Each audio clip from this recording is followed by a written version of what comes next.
Every year, being more organized for when you go to file your income taxes can help it go easier, give you less worries, and ensure you get the biggest tax refund that you deserve. So it's important this year, tax year 2020, the year of all tax years, to be as organized and ready before you go meet with your tax pro. There have been many changes that we've all faced this year from the COVID pandemic, including unexpected life changes, stimulus payments 1 and 2, and other changes. With unemployment sometimes at near all-time highs, many received extra and extended unemployment benefits. Others created new side and part-time businesses to make ends meet. And finally, as a perfect end to the year, there was a near 6,000-page last-minute bundle of federal tax law changes, which includes over $900 million in spending programs and tax law changes that could impact you and your tax return this year. So where to start? Well, one big and new event this year was the Economic Impact Payments, or EIP, sometimes referred to as the stimulus payments.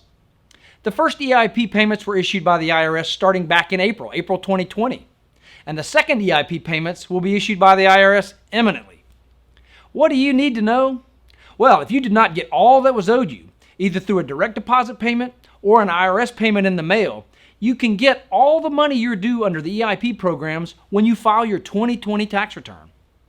Depending on when you're viewing this, the IRS is planning to issue the second round of EIP payments very soon, or it may have already started issuing payments.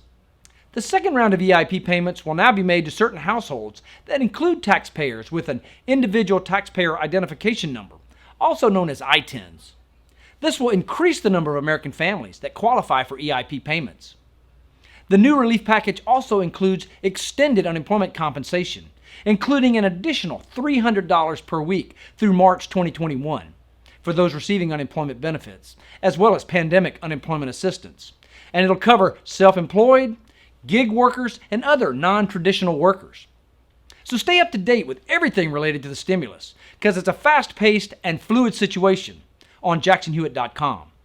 So what do you need to do this year regarding your tax records? What do you need to bring, and what are some must-have items you need?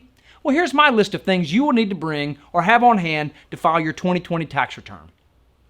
Your current government-issued identification, as well as anyone on your tax return's ID. And your tax pro will need to verify who you are. Social Security cards bring help in many ways, so bring those in if you have them for yourself and your dependents. Also, all income items and documents, such as your wage statement W-2s, all forms 1099 for interest, dividends, and other income. Bring information for your unemployment benefits if you had any, or your 1099-G from all payments that you received this year. And more important than ever, bring a copy of your 2019 tax return. Taxpayers may use their 2019 earned income amounts to determine their eligibility for a 2020 Earned Income Tax Credit, or EITC, and child tax credit. The income from that 2019 tax return can help you benefit this year, more ways than you ever expected. Also bring in any communications from the IRS related to your economic impact payments. The IRS issued Notice 1444, which would include proof of the exact amount you've received so far from the IRS. And finally, anything else you want to call out to your tax pro for credits, expenses, or other life changes you had in 2020. All can help you and all can make a difference on your tax return. Schedule an appointment on jacksonhewitt.com with one of our tax pros who are ready to help you file your 2020 tax return fast and safely. For more helpful tax videos, like this video and subscribe to our channel.